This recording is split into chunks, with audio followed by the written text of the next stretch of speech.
Ei pessoal, estamos aqui para mais um devocional da Igreja Caminho Santo e eu quero te convidar para mergulhar junto com a gente mais profundo na Palavra de Deus. Vamos nessa. Essa semana eu quero compartilhar sobre Esdras, o livro de Esdras. A gente está avançando nesse plano de leitura e está sendo especial. Quero te incentivar também, aproveitando que a gente está falando sobre leitura, né? Se você tiver atrasado alguns dias, aproveite o final de semana para colocar a tua leitura em dia, faça uma programação para que você não fique muito atrasado, porque o que acontece é as pessoas vão ficando muito atrasadas e depois elas desistem.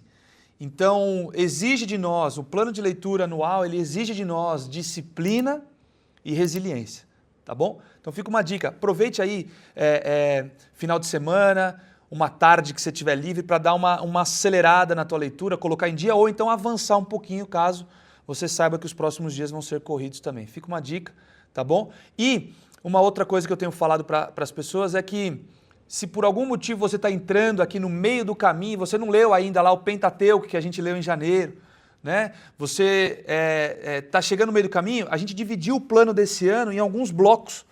Então, janeiro nós lemos o Pentateuco. Em fevereiro e março a gente está lendo os livros históricos parte 1, depois a gente vai entrar então na parte 2. E a gente foi separando em blocos até chegar lá em Apocalipse. Independente de onde você estiver entrando, em que momento do ano você estiver assistindo, ouvindo esse vídeo, esse áudio, eu quero te encorajar a entrar, né, e se engajar no plano de leitura junto conosco. Nem que depois você tenha que dar uma esticadinha no começo do ano que vem e finaliza lá o começo, não tem problema. Mas o importante é a gente ler a palavra, conhecer a palavra e buscar Deus através da palavra. Hoje eu vou falar sobre Esdras, aquele que ajudou no processo da reconstrução. Agora, um ponto muito importante é que aquilo que a gente vê sendo reconstruído muitas vezes na nossa vida de maneira exterior, primeiro começou com um trabalhar de Deus no interior. Isso é muito importante a gente ver. Sabe, Deus ele não começou o trabalho na reconstrução das paredes diretamente, mas sim no coração do povo. Então, quando o templo ele é reconstruído, a gente vê que a palavra de Deus, ou melhor, para que o templo fosse reconstruído, primeiramente a palavra de Deus voltou a ocupar o centro do coração das pessoas. A gente vê lá em Esdras 7, Esdras tinha disposto o coração, Esdras 7, versículo 10. Esdras tinha disposto o coração para buscar a lei do Senhor, para cumprir e para a ensinar.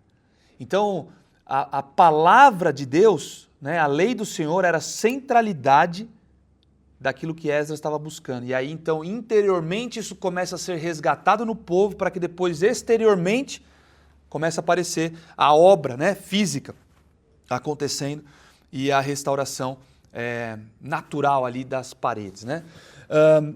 Anotações minhas aqui que eu quero compartilhar. Nós precisamos manter a palavra de Deus no centro das nossas vidas. Existe um analfabetismo bíblico. Isso é uma realidade. As pessoas frequentam igrejas, mas não conhecem a palavra. As pessoas vão para o culto, mas não meditam nas escrituras constantemente nas suas casas.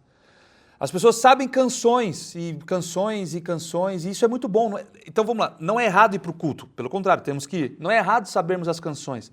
Não é errado a gente se envolver com as atividades religiosas. Pelo contrário, nós precisamos e devemos. Isso tem que ser, na verdade, um ambiente, sim, que a gente vai viver e frequentar, mas não pode ser uma questão de que eu vou terceirizar a responsabilidade, então, para o pastor e para o líder de buscar a palavra e estudar a palavra e entregar a palavra para mim ali mastigada. Nós precisamos ter dentro de nós essa vontade, essa sede, essa fome de buscarmos a palavra de Deus. Né? Deus deu Bíblias, deu a Bíblia para nós e a gente tem várias Bíblias de estudo, várias ferramentas hoje que a gente pode usar para conhecer as Escrituras. O que eu acho que acontece muitas vezes é que nós nos relaxamos. a gente abre mão dessa responsabilidade que é individual. Ela é coletiva num certo aspecto, mas ela é muito mais individual. Precisa ser cultivada individualmente essa paixão pela palavra. Então, sabe, ler a Bíblia, fazer um curso bíblico, né, uma escola bíblica, meditar nas Escrituras constantemente, ter conversas sobre a palavra. Muitas vezes eu e minha esposa, a gente está conversando, coisas que a gente às vezes não entende. Mas o que você acha disso? O que você pensa daquilo? Olha o que Deus falou comigo. O que você enxerga? Porque isso vai edificando a nossa fé. Então, ter a palavra de Deus como centro das nossas vidas é extremamente importante para a gente saber o que Deus pensa na hora que a gente tem que tomar as decisões, né? Qual é a direção de Deus, as respostas de Deus e, enfim, tantas coisas que a palavra faz, né? Conhecereis a verdade e a verdade vos libertará. A verdade da palavra traz libertação. Enfim, que sejamos apaixonados pelas Escrituras, isso é um ponto que eu vejo aqui, que Esdras está resgatando nesse processo de reconstrução, né? Então, antes dele levar isso adiante para as pessoas, ele buscou isso para ele viveu e ele obedeceu às direções de Deus. Então tem muitas vezes a gente quer ensinar as pessoas sem a gente ter vivido e praticado. Se você é um líder e conduz pessoas principalmente, entenda, você precisa buscar viver e obedecer, praticar aquilo para direcionar o povo para um destino, para ajudar as pessoas no seu desenvolvimento, na sua maturidade, não para criar dependência, do tipo, vem cá que eu sei, então deixa eu te explicar. Não precisa ler não, deixa que eu te falo, deixa que eu te ensino. Sabe, é muito errado a gente criar ou desenvolver uma liderança onde as pessoas ficam dependentes de nós, líderes. Não, a gente tem que levar as pessoas para a sua maturidade, a gente tem que incentivá-las. Sim, a gente vai ensinar, vai pegar na mão, vai conduzir, mas a gente tem que também ensinar as pessoas a serem aqueles que são responsáveis pelo desenvolvimento da sua maturidade, né? Enfim, acho que isso é muito importante, porque num mundo de terceirização de responsabilidades e de tarefas, a gente não pode trazer isso para dentro da igreja, até porque a gente precisa ser responsável, né, pela nossa vida perante o Senhor.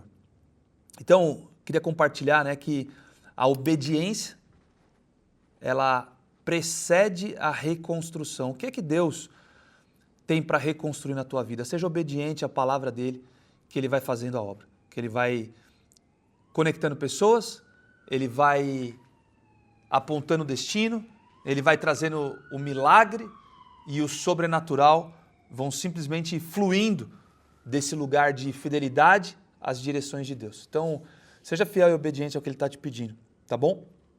Você vai experimentar muitos milagres e sobrenatural da parte de Deus, pode ter certeza. Então, quando a gente olha, né, para Esdras, a gente vê que não adianta a gente querer fazer externamente aquilo que Deus ainda não, ou aquilo que a gente não permitiu Deus fazer ainda internamente nos nossos corações, né? E aqui tem um ponto muito importante.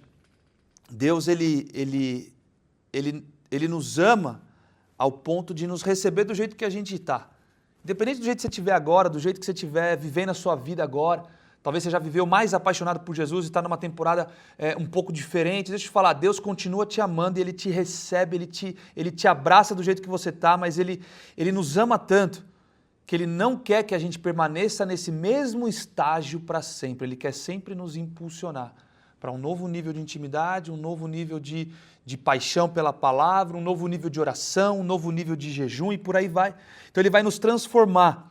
A cada passo que a gente vai dando em obediência a Ele, Ele vai nos transformando. Mas para isso, a gente precisa ter a centralidade, realmente, na palavra de Deus. Acho que esse é o foco, né, desse momento aqui de devocional, sabe? A palavra de Deus, ela precisa ser o centro das nossas vidas em todo o tempo. Que não sejamos aqueles que pensam que já sabem de tudo e que já podem tomar suas próprias decisões de maneira individual, sem a consulta de Deus, sabe? Ele é o nosso parceiro, Ele é o nosso Senhor, Ele é aquele que está próximo e Ele é aquele que quer fazer parte desses processos junto conosco, pode ter certeza. A minha pergunta para você, para encerrar, é: o que é que Deus tem para restaurar na tua vida e quais são os passos práticos que você tem que fazer para que isso se torne uma realidade. Então talvez tenha algo na tua vida, alguma área da tua vida que precisa de um processo de restauração. Eu te pergunto, será que a palavra de Deus está sendo o centro? Porque se você tentar pela tua própria força, sem a palavra, eu te falo que você até consegue até certo ponto, mas a vitória mesmo, a conquista e o sucesso dessa empreitada, ela depende muito mais, depende muito mais da palavra de Deus do que dos nossos esforços. Da centralidade do Senhor nas nossas vidas do que a nossa própria força. Então eu quero orar por você e deixar essa reflexão, né? O que é que Deus tem para restaurar e como que o que você pode fazer para que Ele possa realmente tomar o centro, né? E ser o centro da tua vida. Pai, eu oro em nome de Jesus para que o Senhor reconstrua tudo aquilo que foi quebrado, tudo aquilo que está desalinhado com o teu plano, com o teu padrão. Eu oro para que haja essa reconstrução nas nossas vidas, em todas as áreas em que tivermos necessidade. Eu oro para que o Senhor venha alinhar as nossas vidas com a Tua vontade. Nos ajuda, Senhor, a sermos obedientes, a sermos fiéis às Escrituras. Nos ajuda a colocar a Tua palavra de volta no centro das nossas vidas e dos nossos corações. Me ajuda, Senhor, me guia nesse processo, é o que eu oro. Nos guia nesse processo, é o que eu oro, em nome de Jesus. Amém. É isso aí, esse foi o devocional dessa semana. Um forte abraço, Deus te abençoe. Leia, medite na palavra e traga ela como centro na tua vida.